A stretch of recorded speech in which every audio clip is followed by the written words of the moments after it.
Welcome to Screw the Commute, the entrepreneurial podcast dedicated to getting you out of the car and into the money. With your host, lifelong entrepreneur and multimillionaire, Tom Antion. Hey everybody, it's Tom here with episode 123 of Screw the Commute podcast. We've got a longtime friend of mine here. I've respected her and admired her for many years. That's Rebecca Morgan. And hey, she's been on Oprah, ha ha ha. So you'll hear about her in a minute. Listen, last episode was 122, Patricia Cara. She is one of the stars of Deal or No Deal. She's been working continuously in a cutthroat business for more than 30 years. And if you want to pick her out on the show, she's the fine number 9.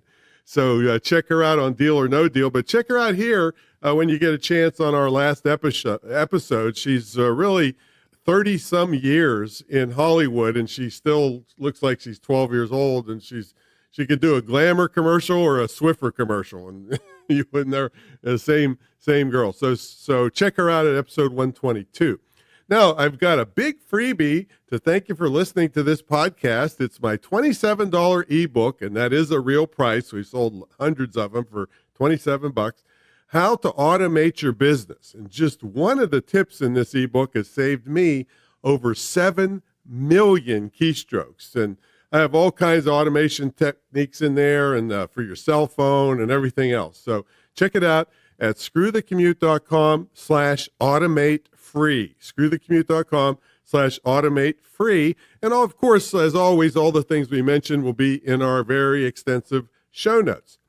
All right, our podcast app is in the iTunes store, and you can also go to screwthecommute.com/app, APP, where we have complete instructions to show you how to use all the fancy features so you can take us with you on the road and put us on your cell phone and tablet.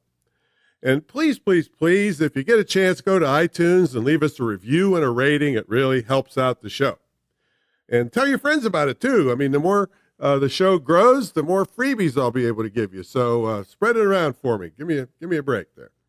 All right. Now, our youth program is in full swing. We're looking for young people that are doing entrepreneurial things. And when I say young, I'm talking maybe up to the early 20s. If they're older than that, maybe they'll be on a candidate for our regular podcast. But if you know anyone, they can get in touch with me at orders@antion.com to see how to apply to possibly be featured on a special episode of Screw the Commute. All right, now our on-demand TV channel is up on both Roku TV and Amazon Fire. Our first channel is up called the Public Speaking Channel. We got several others coming. We have Brutal Self-Defense. We got Protection Dogs Elite and various marketing channels. And if you have a Roku device or an Amazon Fire Stick, it's a really good deal. I mean, you can get thousands of channels, and you can hook up your Netflix and other favorite channels through the same device. And just my first channel's probably got about $100,000 worth of free training on the channel. So just search for the Public Speaking Channel. All right, today's sponsor is the Distance Learning School, the Internet Marketing Training Center of Virginia. Don't even think about retraining yourself or sending your kids to college until you check out our webinar on higher education. I don't want you wasting hundreds of thousands of dollars and putting yourself and your kids under crushing debt. And we'll have that webinar in the show notes at, of course, screwthecommute.com. All right, let's get to the main event. Rebecca Morgan is an international keynote speaker, trainer, consultant, and award-winning and money-making blogger. She produces income-producing webinars and teleseminars. 2 of her, listen to this, 27 books have sold more than 250,000 copies. She's been on and in international media such as Oprah, 60 Minutes, listen to this, man, the Wall Street Journal, Forbes, NPR, and many more. Rebecca, are you ready to screw the commute? It is. You're so funny, Tom. Hey, boy, it's been, 100, 200 years since I've talked to you? It's been a long time. It has been. Yeah, so tell everybody what you've been doing. And you didn't mention the teleseminar thing you do, too, in your introduction. Well, I was only given 50 words, Tom. It's hard to put it all in. Well, tell them about that too, because that's one of the longest running things in the speaking world. It's true. It's true. So what you're talking about is Speaker Net News at Mm-hmm. speakernetnews.com. And we publish a free weekly e-zine every Friday for the speaker, trainer, coach, consultant, author community to share their best practices. So people send in their best practices. We call them down to the nub, and then we send them back out to the readership every week. We've been doing that since 1996. And in addition, we interview luminaries like you every other week on something that I think you do particularly well. And our guest experts tell us how they do it, what are the pros and cons, what are the pitfalls to avoid, etc. So we sell seats at that. We sell seats in the webinars as well as, and we sell the recordings. So speakernetnews.com. And my main source of revenue is that I'm an international speaker and trainer on leadership, management, and customer service. And that's what the 27 books are about. And I also coach executives and independent professionals on how to be more effective at what they do. So I keep busy, Tom. 27 books. That's a lot of books. I mean, I got 18 and a lot of them are just, relatively short ebooks. That's a lot of writing over a lot of time. So is it all basically on leadership in some fashion? Or again, management, relationships. It's really based on what my clients say I do particularly well, and they want me to capture it into books. So a couple of them I've written in a week, and they're all over 100, 120 pages. Mm-hmm. Usually is the minimum. Some are 250 pages, and they look like bookstore books, so they're not big type with big margins. They're 11-point type, single spaced, just like you would find in a bookstore. But they are all actually printed books. They usually have companion ebooks. Right, companion ebooks, but they're not exclusively ebooks. These are printed, serious books. 250,000 copies. Yeehaw. That's a lot of copies. So tell us a little bit about how you go about writing. What's your method? Like, I have a method. Everybody that writes has some kind of method. How do you keep inspired? And do you shut the door and don't talk to anybody for a month, or how do you do it? So I have two different methodologies depending on what I'm trying to accomplish. So the traditional way is you write to an outline. And so I would create the outline and then start cherry picking the pieces that I had the most passion about or that were the easiest to write, and then sit down for anywhere from an hour a day to sometimes a whole day if I'm trying to complete something in a week or two. And so that may be my whole focus, or 90% of my focus for that week or two. And then the other form, which 19 of my books are, is a compilation of blog postings that are focused on a specific topic. So I'll write, just as a rule of thumb, 750 words and then post it to the blog. So I get feedback from the readers and I know where to refine things. I know where the most interest is. And then I put those into a book format and then publish that. Yeah, they call that blooking, actually. Exactly. Blog to book. Exactly. Yeah, and it's very efficient and a great way because it keeps your online stuff going.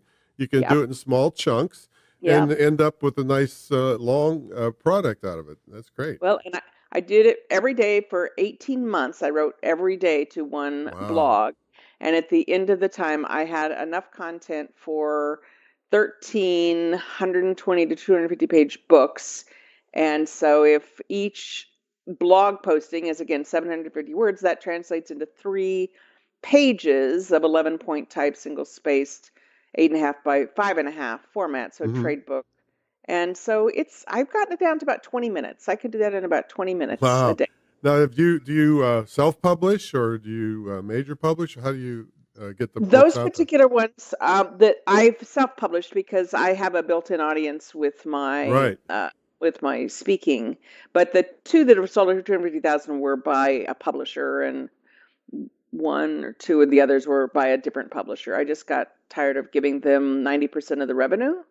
Well, yeah, and not only that, like with my topic, I mean, it was 18 months before my John Wiley book came out, and it was all obsolete before it even hit the bookstand. Indeed. And you and I and our listeners hopefully just understand that we have so much more control, which has positives and negatives. And even if you go with a major, you're going to end up doing all the publicity anyway and Right. trying to get radio shows. So why not reap the benefit by making the money versus 10%, which is what they would give us? Yeah, and it's not as risky as it used to be with print on demand. If you can get a good quality print on demand, I mean, some are kind of schlocky, but you don't have to have thousands of books in your basement to attempt this nowadays like it used to.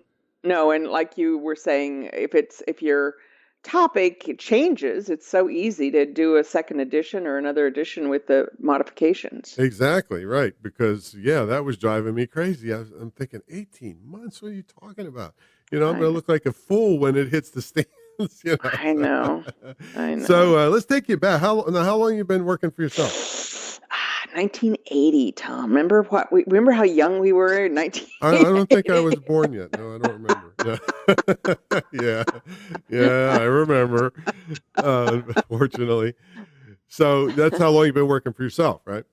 Yeah, I was pretty much right out of college, pretty much. So you never had a job, or did you have jobs in college and high school and stuff? Yeah, I did have jobs in high school and college, put myself through college by having 4 jobs simultaneously, and then worked a couple years on campus. But during that time when I was working on campus, the HR director came to me and said, "Would you lead a training? I'll pay you." So my first presentation was a paid presentation. Wow. Did you count that on your CSP? I did. I don't remember if I did. For those of you out there, CSP is Certified Speaking Professional, which I'm not smart enough or organized enough to ever having got. But people that are, it's really a level of achievement, in our National Speakers Association. But you had 4 jobs at once while in school? Yeah, I carried 20 units, carried 20 units going to school 2 days a week. And then the other 3 days I worked, I balanced these other 4 jobs. What were they? I was in food service, so I could actually eat. Yeah. Oh, that's good. That's since smart. I put myself through school, I couldn't be on a dorm payment. So you totally put yourself through school? Yeah. Oh, yeah. Wow. Yeah. But so that's why I graduated in 3.5 years so that I could save myself, the extra tuition for the, in addition to the food service, I worked in the career counseling center, and I worked in the arts and lectures department, and you'll appreciate this. So I worked in the arts and lectures department, starting as a free volunteer, and then I saw that people got paid. So I thought, well, how can I get that job? So then I got a job as the house manager of these events that I would have paid to go see. So now they're paying me to see these events. And then I got a job as posting all the flyers about the events around campus. And I noticed that at the Career Planning Center, they also posted flyers, but they did it really poorly. And I went in and complained, and they gave me that job. So I got paid double. I went down the same route at the same time, had both of their posters, and I told them, I did tell them, All right. Full but disclosure. I got paid double because, both of them were paying me to do the same, job. I just did it at the same time. Wow. Wow. You were a hustler. I'll tell you, that's really great. Now, how did you said right out of college, you were working for yourself. So how did that come about? So, this is, the HR person hired me to do these trainings. And at the same time, I decided I needed to learn sales. So I left the university job and then went into a sales job where I sold retirement plans to small corporations, believe it or not. And I did that for a couple years, simultaneously doing seminars on weeknights. So I would work my day job, my sales job, from 9 to 5, and then I would drive. I'm from the Bay Area, so I would drive anywhere from an hour, 2-hour radius, and give seminars 4 nights a week from 6 to 9 p.m. We were young then. You're Tom. a machine. You're a freaking machine. Don't you remember when we were young and we had this energy? I can't remember. No. I'm so far over the hill, I can't remember going up the hill. So my last real job was 1984. So it's so hard now to remember what it was like Well, to how get did up you and get those training gigs? well, one of my early mentors couldn't make one of her gigs for this organization, and she knew that that was the one that the university had paid me to teach to the staff. So she called me up and Tom, I got $60 an hour Wow. Wow, that's pretty because serious still back then. my day job I was getting like $10 an Right. hour. So and it was 3 hours. Oh Uh-huh. my heavens, I was You were I rich. was excited. Yes. Can you imagine 10 times your normal or Right. 6 times your normal salary time? So anyway, that was that they loved me. I was always the highest rated instructor in the whole system and did that for 3 years until I know one of your questions is, when did you leave? When did you stop having a real Right. job? And for me, I needed the security of knowing that I was booked 6 months out and could match my salary and make sure that my bills were paid. Hmm. How did you get the skills to do that speaking? I mean, did you take any training in public speaking or anything? Well, when I was an employee, I was a seminar junkie. So I attended, when I was at the university on the staff, I could go to any professional development for $6. And my boss would pay the $6. And as long as I got my work done, I could do any of the classes I wanted. And I was really very efficient at my job. So I would be, doing these classes and I got to see some great people and some not so great people and looked at what worked and what didn't work. And then about that time in 1982, I went to my first National Speakers Association event, and that was really where I got the training of seeing what really good presenters do, and then just tried to emulate them in my own style. Anything, you've been doing a lot of stuff. And by the way, you know Vicky Sullivan, right? I do. I love Vicki. Did you did you happen to hear the story she told me about when she was working her way through college? No. You got to hear it. It's the most hysterical thing I ever heard. She was working at a biker bar and she messed up this biker's drink who was known as a hitman. And or his girlfriend's drink, and she thought she's dead. And he came up to her and he said, you handled that really good with my girlfriend. I don't think he said girlfriend, but he said with my girlfriend. If you ever need somebody stabbed, let me know. That's the best customer service story I ever heard in my whole life. That beats Nordstrom stories like crazy. So I'm sure you're very nice to her, so she wouldn't have to call in that shit, right? Yeah. Oh man. But you've had some crazy stuff go on, and as you traveled through this life, right? I have. One of the most recent one was I traveled to Southeast Asia twice a year to serve impoverished women and children as part of an organization I'm on the board of called Together We Can Change the World. Mm-hmm. We take anywhere from 10, 15 professional presenters, and we do presentations that the funds then go to the orphanages and children's homes. Nice, yeah. Children's center. So I was in Myanmar about a year ago, and Where's that? Myanmar is west of Thailand, used to be called Burma. Okay. Okay, so over in that area. And they had asked me to speak at this fundraiser for a couple hundred people. Well, only when I arrived did I realize that they didn't really speak English as I went around to introduce myself. So I got the organizer to translate for me. So I would say a sentence and then pause, and she would then say the next sentence. And there were multiple pillars in the room, which you understand, does not make the most conducive sight lines. And I think they gave me a 3-foot screen for this group of, 200. So I finally just said, forget the screen. They aren't going to be able to see anything anyway. So I took her by the hand, and she and I walked through the audience as I talked, and we were just like Siamese twins joined at the hip, but I had to be extremely animated with enormous facial expressions and gestures because people weren't understanding what I said until she said it.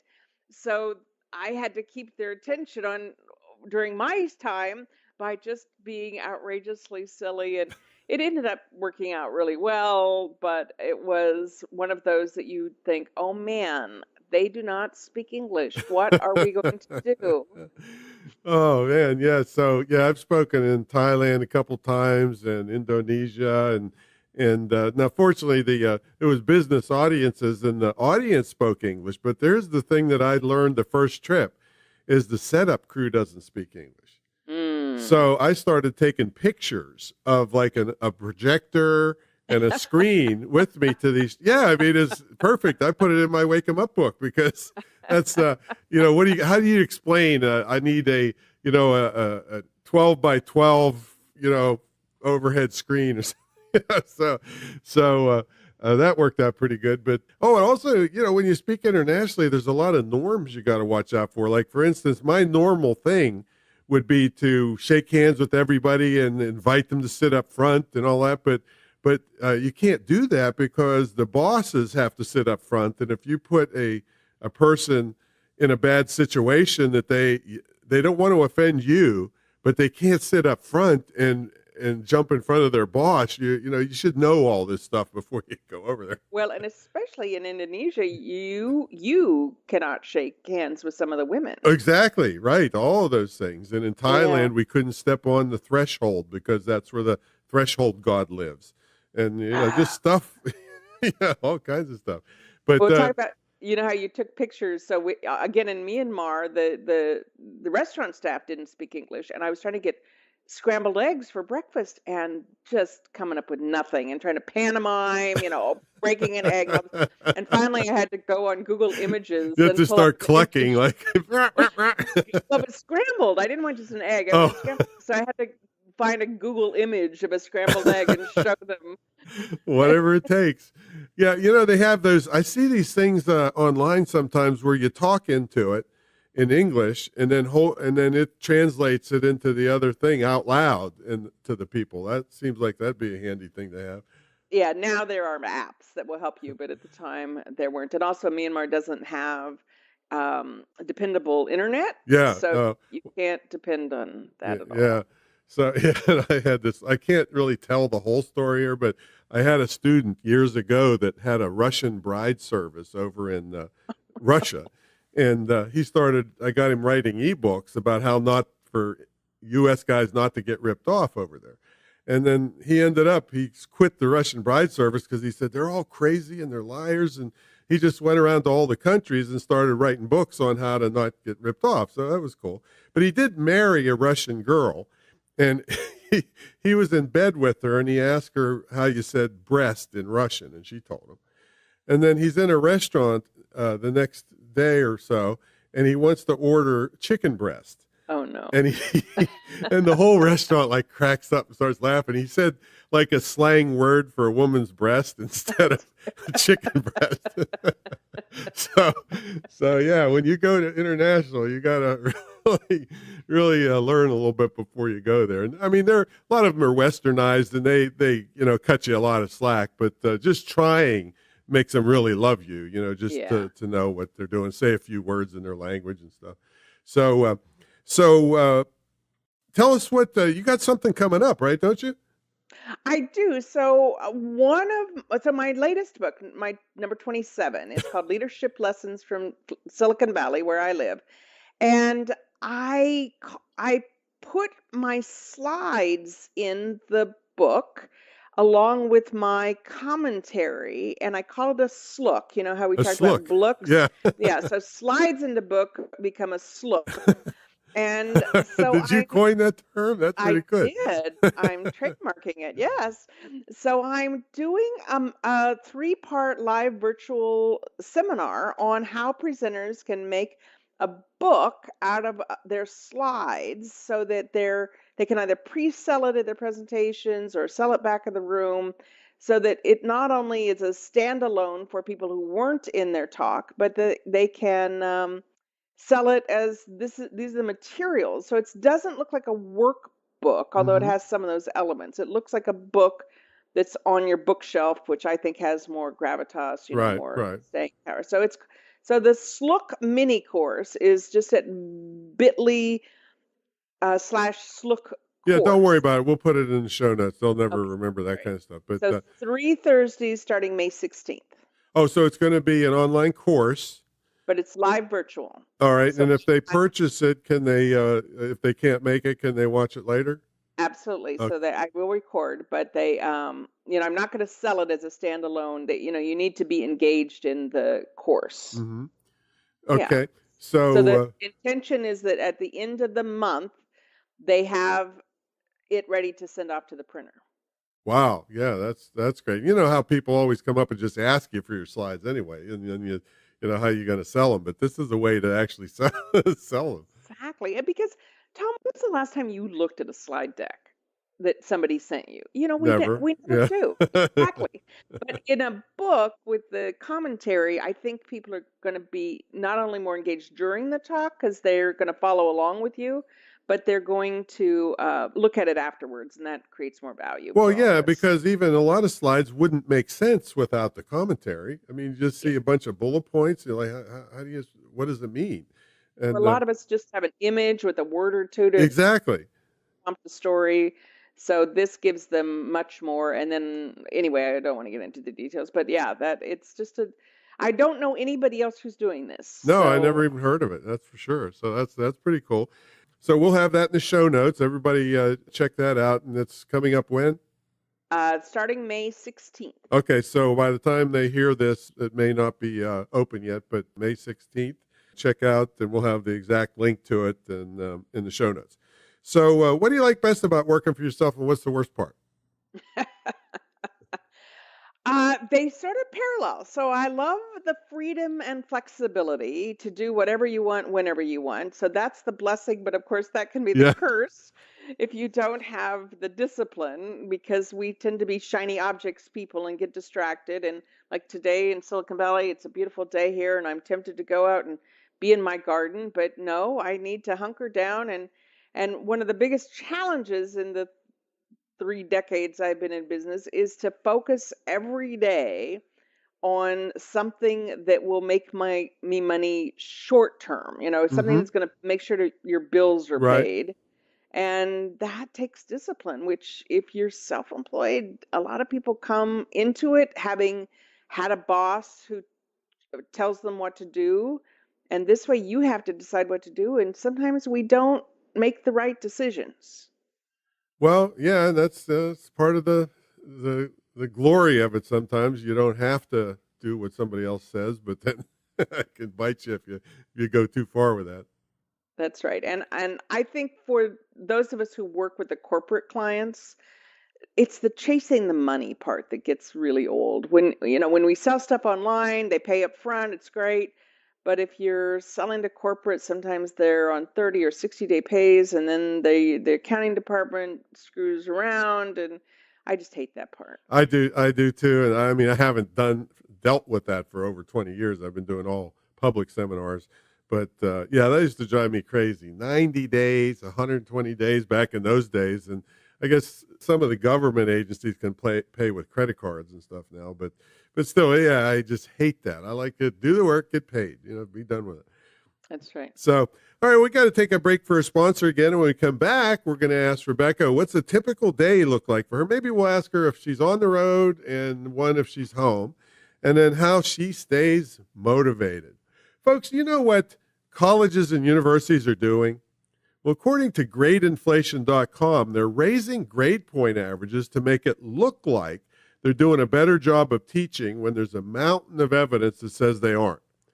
I want you to watch the eye-opening higher education webinar at screwthecommute.com/webinars to potentially save yourself and possibly your loved ones and maybe your friends and neighbors hundreds of thousands of dollars of debt when they go for higher education. But I got to tell you, be prepared to be mad when you see some of the things these colleges are doing. And I'm in the anti-scam business, and some of the things to me are downright fraudulent. It's just been drummed into your head about the college education for all these years, and they're getting away with murder. So I want you to check that out. And also check out my school, which is imtcva.org, and learn how you can have a lifestyle business on the internet legitimately in as little as 6 months. And It made a fortune for me over 25 years, and it could for you too. And also, make sure you get your automation ebook and surprise gift at screwthecommute.com/automate free. All right, let's get back to our superstar guest. Rebecca Morgan's been on Oprah and NPR and 60 Minutes, and prolific writer, and also came up with a really cool concept for a slook, which never heard of such thing. So she coined that. So what's a typical day look like for you when you're in the office, and what's one look like if you're on the road working? Well, I think my life is probably pretty similar to yours, Tom, in that when I'm in the office, I'm either creating or refining a presentation that's going to be in a week or two or three. I'm writing articles or books. I'm interviewing others for the SpeakerNet News webinars or teleseminars, or I'm gardening or I'm goofing off. What do you garden? What kind of stuff do you garden? Well, I've got both my front and my backyards don't have grass. They're all flowering plants that are timed to flower throughout the year. You know, I'm doing that too. I'm trying to make, I got a book called No Mow Yards. Yep. And that's, Yep. I've got a lady coming once a week to put all the stuff in. And I also have to make mine dog friendly so the plants have to Right. be pretty tough because I got these German Shepherds running around here. Right. So that, and then, just in the summer, I do vegetables and I have an herb garden.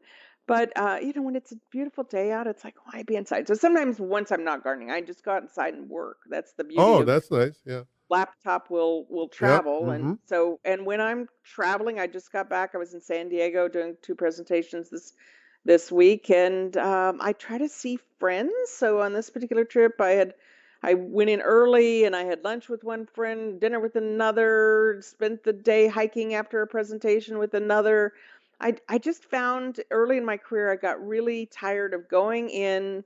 All I saw was the hotel and the Right. event space, and you fly out. And so I try to make sure I spend at least one day, if it's domestic. If it's abroad, which I do, like I said, at least 2 times a year, sometimes more, then I try to spend a couple of days. Right. And Right. with our network between SpeakerNet News and the Global Speakers Association, and I'm also a big wheel with the Airbnb hosts because I've spoken at all 3 of their international conventions. So they will often host me for free in their Airbnbs. And so between those 3, I've got people all over the world that can show me around. That's nice. Yeah, that's really Yeah. nice.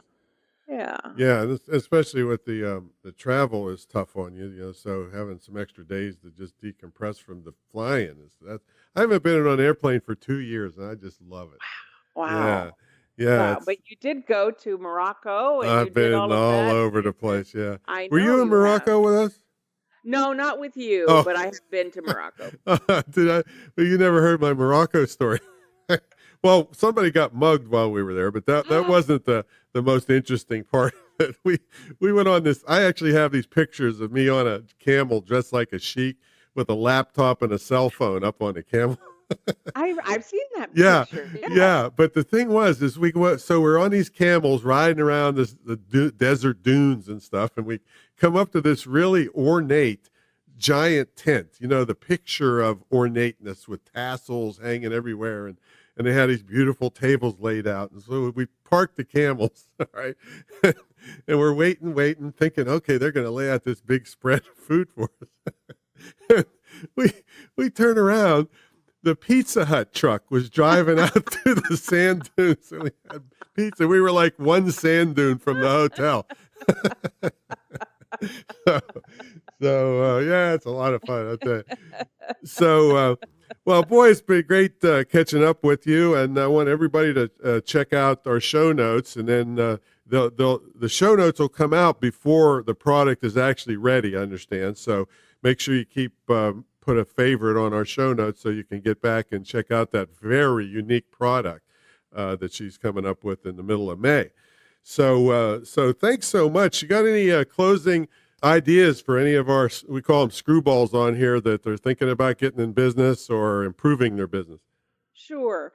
I think in the decades I've been doing this, one of the biggest lessons for me is if something isn't working like you think it should, then swallow your pride and your ego and ask for input from those you respect, even if you feel dumb doing so. I think I had been afraid to do that for a long time and then languished when my friends, I could have called you, I could have called somebody, and in minutes you would have said, oh, well, here's where your mistake is.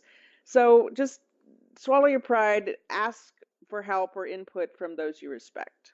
Yeah, and someone, I think it was Mark Smith, was on here a couple of weeks ago, and he said, get advice from people whose past is your future. So in other words, we made a quote out of that on a graphic for him because, that's like, in other words, don't ask your brother-in-law that never did what you're trying to do. Right. Get people that have already done it, and that advice carries some more weight. So, so anyway, thanks so much for coming on. Really great catching up with you after all this time, and we're going to really pump up this issue so people get to hear you. And that also, folks, sign up for SpeakerNet News because it's got a lot of insights, especially if you're speaking. She gets some of the best people in the world, literally the world, giving you advice for free on that thing. So make sure you sign up for SpeakerNet News. We'll have all the links in the show notes. And I don't know what the next episode is, but it's going to be great. It can't possibly be as great as this one because Rebecca Morgan's here, but it's going to be darn great. All right. We always make sure it's great. So thanks, Rebecca, for coming on. Thank you. All right. We'll catch y'all later.